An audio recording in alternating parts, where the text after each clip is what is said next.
Good morning, everyone. It's Sally here again.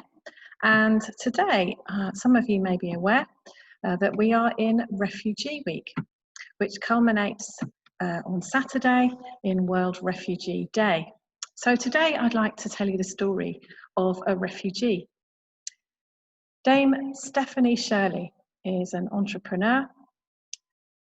She is a feminist, a philanthropist, a campaigner, and a billionaire. She was also a 5-year-old child refugee who, with her 9-year-old sister Renata, escaped from Nazi Europe in 1939 on one of the Kindertransport trains, which rescued 10,000 unaccompanied children. Stephanie's family came from Germany and then moved to Vienna in Austria. Her father was Jewish, her mother a Gentile. She says this: "When my parents heard about the Kindertransport rescue mission for children, they made the desperate decision that we should be sent to safety. The Kindertransport is the largest ever recorded migration of children, and its trains had been running for about 6 months by then. The refugee children's movement had found Renata and me foster parents in England who were prepared to guarantee that the two of us would not be a burden on the state. Thank you, Guy and Ruby Smith. We called them Uncle and Auntie." Renata and I left Vienna 8 weeks before the outbreak of war. Each train had about 1,000 children aged 5 to 16 with just 2 adults.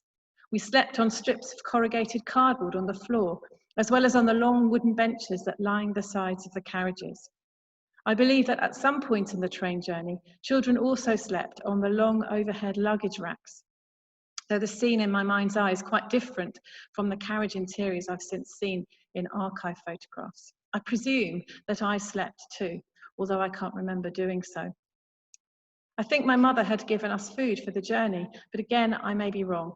I do remember the occasional frightening interruptions from uniformed guards and recall vividly the cold, oily smell of the sea, an entirely new experience, when we eventually reached the Hook of Holland, and vaguely remember the nauseous night crossing to Harwich.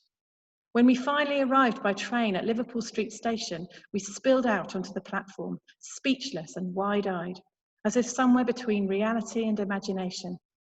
We had numbered labels hanging around our necks as if we were lost property.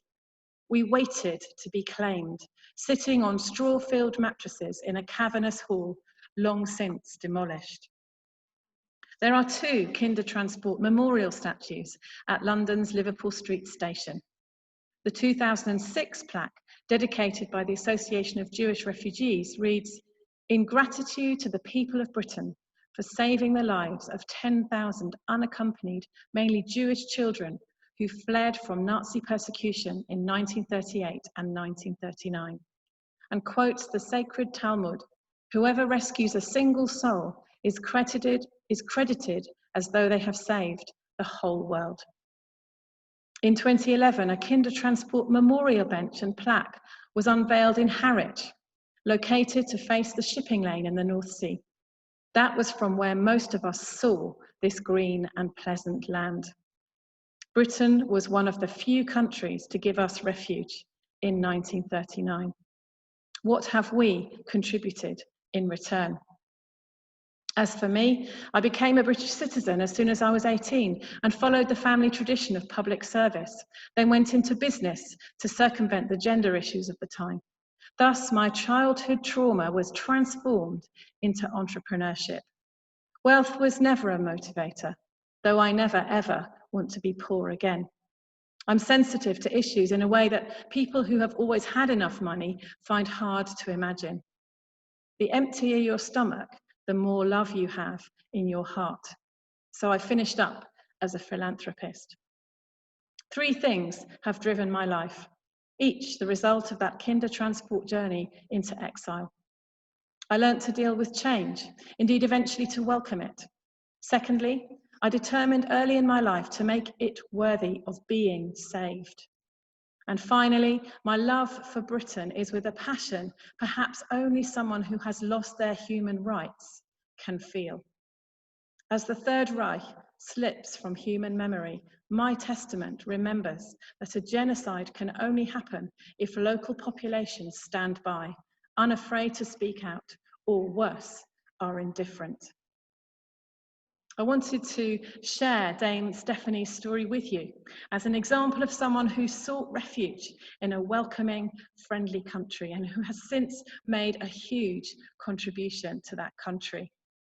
Today, there are millions of refugees worldwide who are seeking to do the same. Let's pray that they will receive the refuge and the compassion that they need. And let's remember that whenever we show unconditional love or compassion to anyone, we are imitating Jesus, who said, "Truly, I tell you, whatever you did for the least of these brothers and sisters of mine, you did for me." If you would like to find out more about Refugee Week, then you can go to their website, refugeeweek.org.uk. Have a great day.